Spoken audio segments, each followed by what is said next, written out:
Hey guys, welcome to another episode of Kids Talk Hockey, where we'll be interviewing the famous hockey YouTuber Travis Ridgen, better known as trav4oilers, who just signed a professional contract to play professional Division II hockey in Sweden.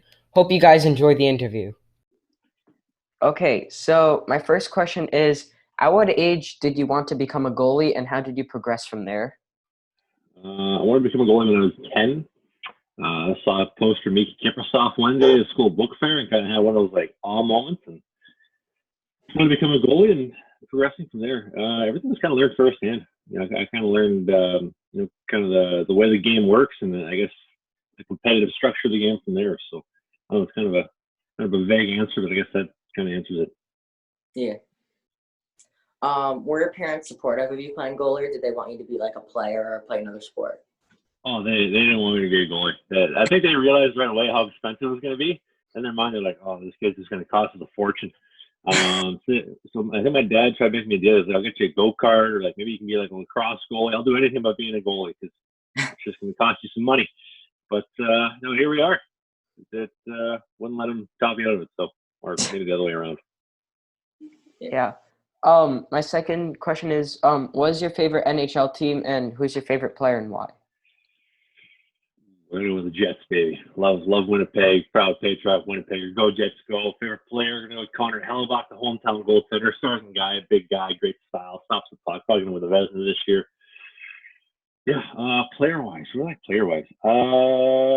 Dion Phaneuf still in the league. I used to like Dion Phaneuf a lot. If not, I'll go with Ovechkin. Yeah.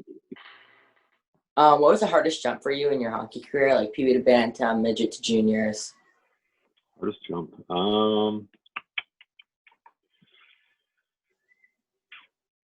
I'd say probably the junior jump. Going from like midget or AAA to or high school or whatever to junior was a big jump. The guys are a lot stronger, they're more mature, a little smarter, and I think it's pretty evident in my my statistical resume. Yeah.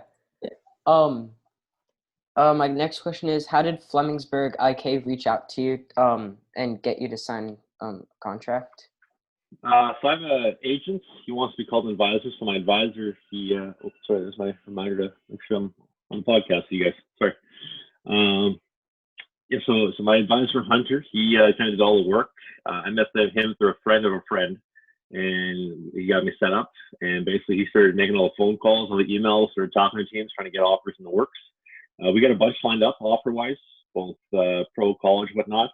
And we just kind of looked at the pros and cons of each deal, playing time versus not playing time, risk reward. And at the end of the day, Flemingsburg seemed like it was the best fit. A lot of opportunity to play some games at an exceptionally high level considering like where I should be. I think this was by far the go ahead, the runaway winner out of all the signing options. So that was a big thing. Obviously, they were interested. He sent a bunch of highlight packages, and they seemed to be pretty sold on what was coming up or what was going on like, in regards to like my game. And it just seemed like a good fit. I thought personally too, like when we were talking the whole time, I thought this was going to be the best fit out of all. Colleges were kind of slow rolling or slow moving, I should say, because the Rona pandemic. So kind of tough to get somebody to sign you when there's a pandemic going on and you don't even know if the season's going to happen. But things over in Sweden look pretty safe, I guess, as far as the season starting. Maybe not safe as far as the Rona goes, but based on that. Yeah. What do you have any superstitions or kind of like rituals on game days? Superstitions. Oh boy, this could be a long one. Well, I always foam roll, always stretch out, always get a good warm up in, do some juggling, a bunch of eye-hand coordination stuff. As far as like rituals go, love to have a cup of Joe, a nice cup of Joe, a cup of coffee for a skate. Kind of get the caffeine going a little bit. What else? Do a lot of like mental visualization, a bunch of exercise, kind of getting the eyes going, getting the brain going, getting the mind thinking and processing the game, hopefully at a decent rate. As far as superstitions go, I always try to go left pad first. Try to. Sometimes I break the habit. Got to go for a pee before every intermission or every skate. Got to go right before you hop on there. So that's a big thing. I don't know. That's what it is really.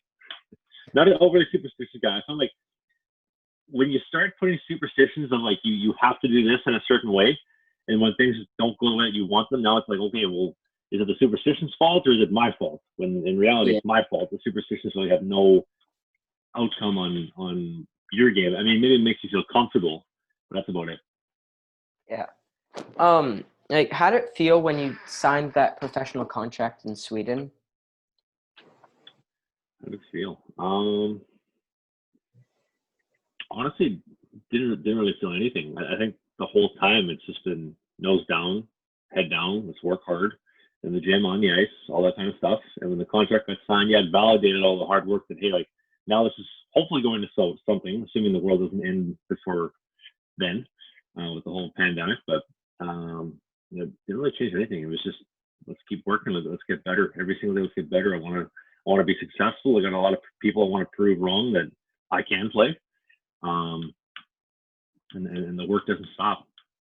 You know, like a lot of people were out having a good time, having fun yesterday in Canada, and that wasn't me. I was back to work as usual. I mean, as far as training goes, it's a full-time job. It's a full-time workload. You got to work at it every single day. Like, after I get off this phone call, you guys, I'm gonna go do a little stretching sessions to kind of loosen the body, get the body feeling good, because that's a part of the job. It's part of the job description. Yeah. Inside your professional career, what would you say is your biggest accomplishment? Outside of my professional career? Yeah. My biggest accomplishment. Honestly, I think my biggest accomplishment, and I know this is going to sound kind of cliche or kind of bullshitty, but I think my biggest accomplishment is being able to share the videos that I share with everybody and to be able to help people. Because when I started making the videos, obviously, you guys are a little bit younger. How old are you guys anyway, by the way? If you don't mind me asking. 14. You guys are both 14? Yeah. Okay, you guys are like the perfect age group for what I'm talking about here. So, like, I started goaltending when I was 10, and my dad never had, like, anybody in my family had no prior hockey experience. My dad had very little sporting experience. My mom had no sporting experience. And so everything that I learned from hockey and sport was through firsthand experience. I learned from being cut. I learned from being, like, everything myself. Like, there wasn't really anybody to go off of for guidance or advice, right? And a lot of mistakes were made.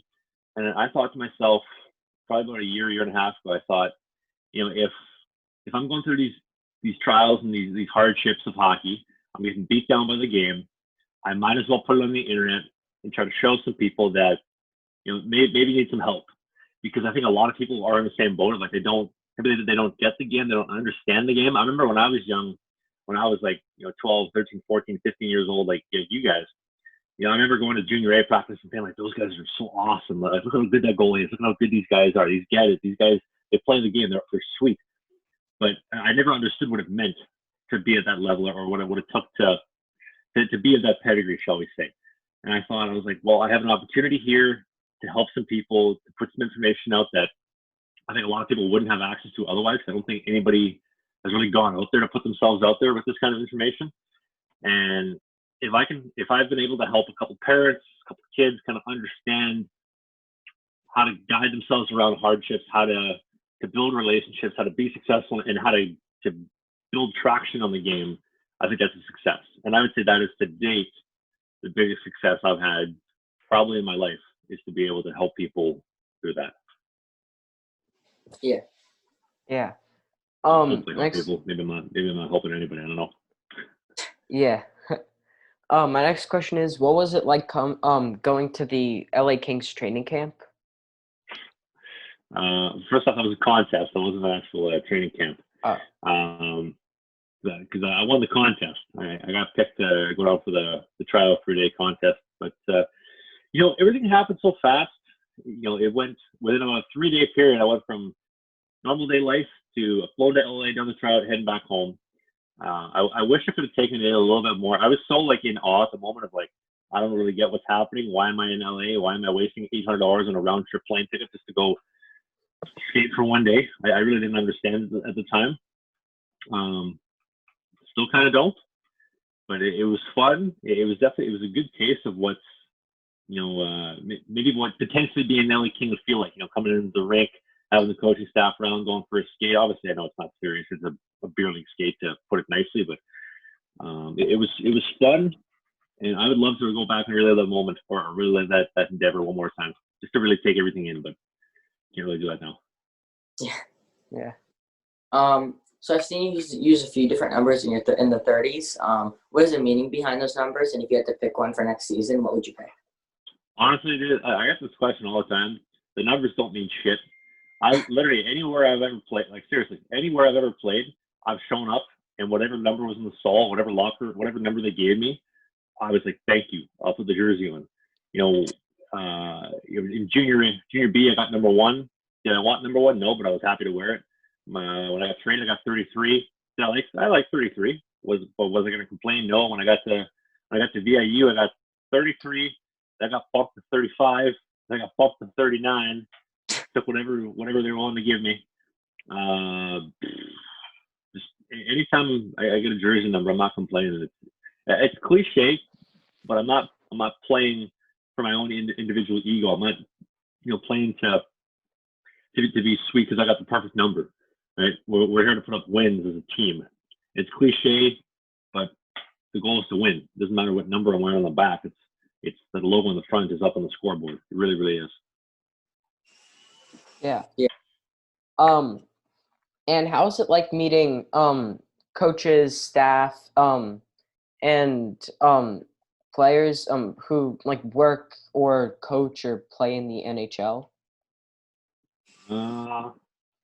It's kind of baffling, to be honest with you. Like, I still identify as like a lower level junior B goalie. Like, I don't identify as somebody who's close, even remotely close to an NHL caliber.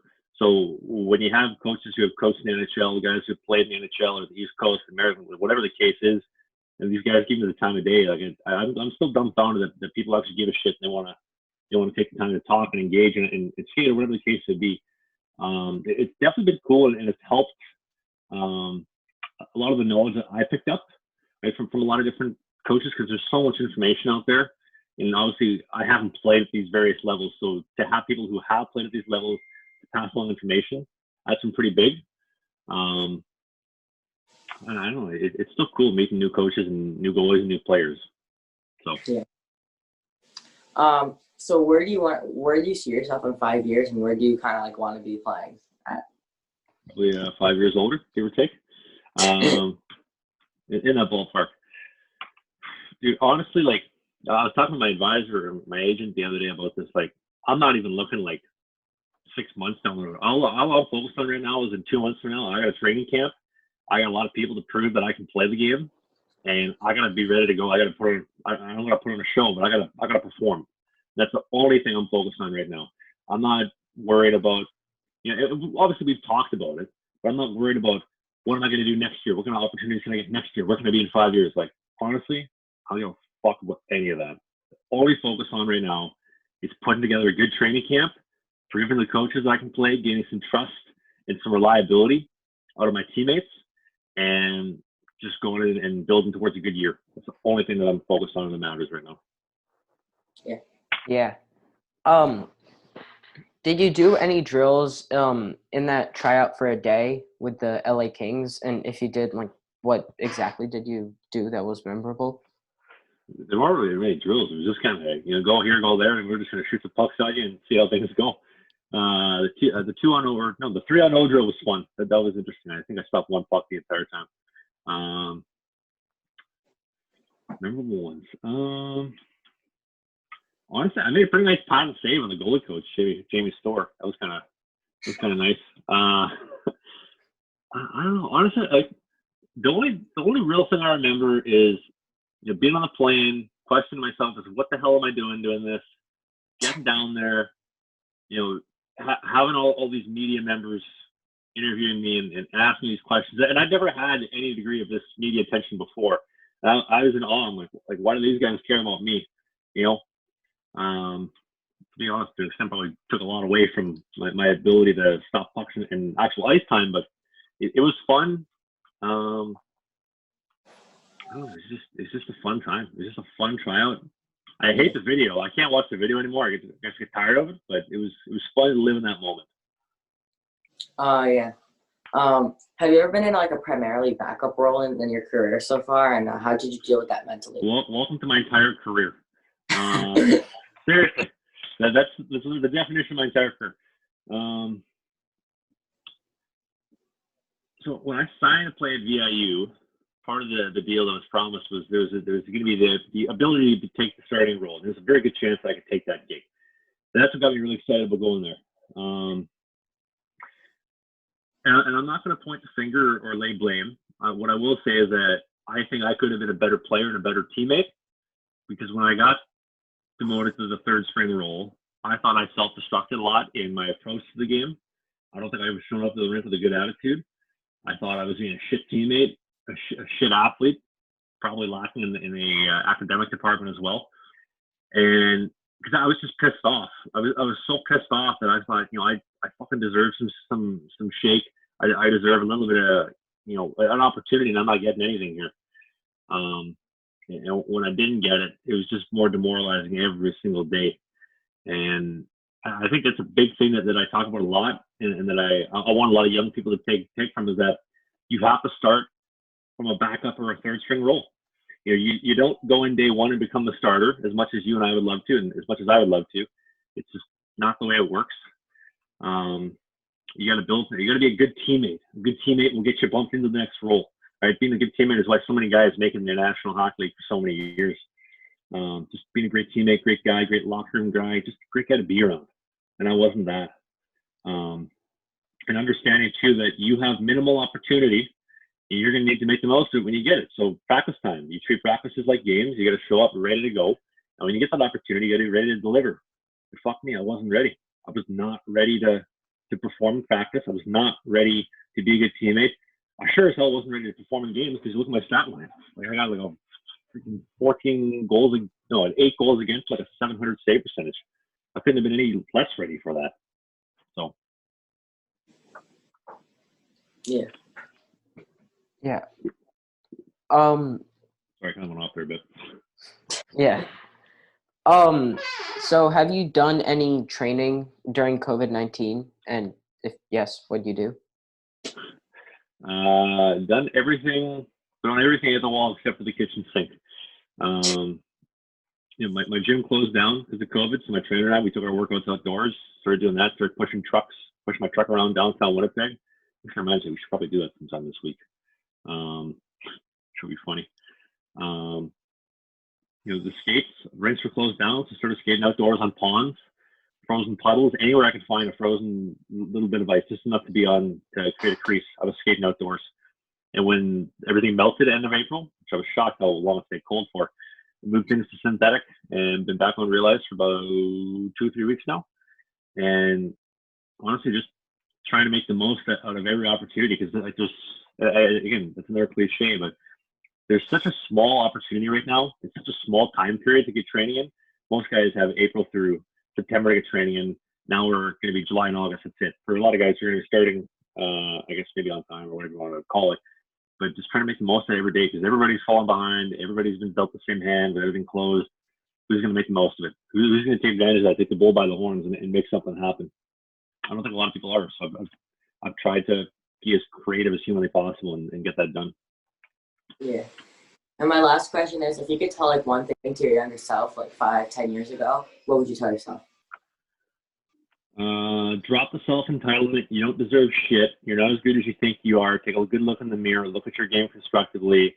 Embrace every opportunity you can. Take some chances. Don't be afraid to spend money and be a cheap fuck because you think you're going to get cut.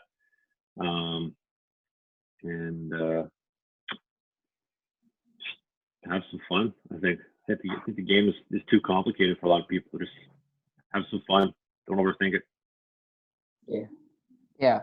My last question is, how do you find ways to update your content on your YouTube channel? What do you mean update?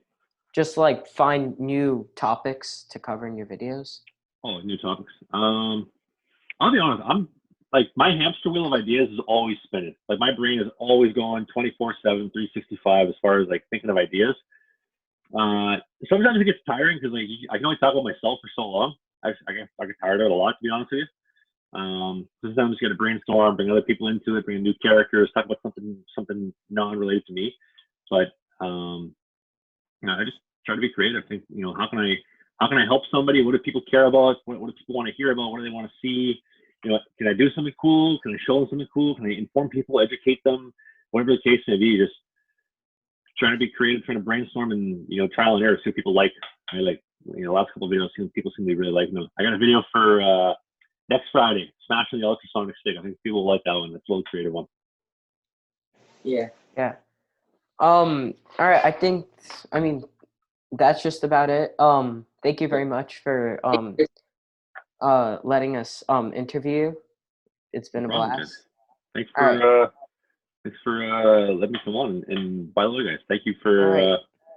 thanks for watching the videos and supporting everything. I really appreciate that. The fact that you guys give a shit that you want to talk about this, I appreciate that. All right. It's our All right. Thank you again.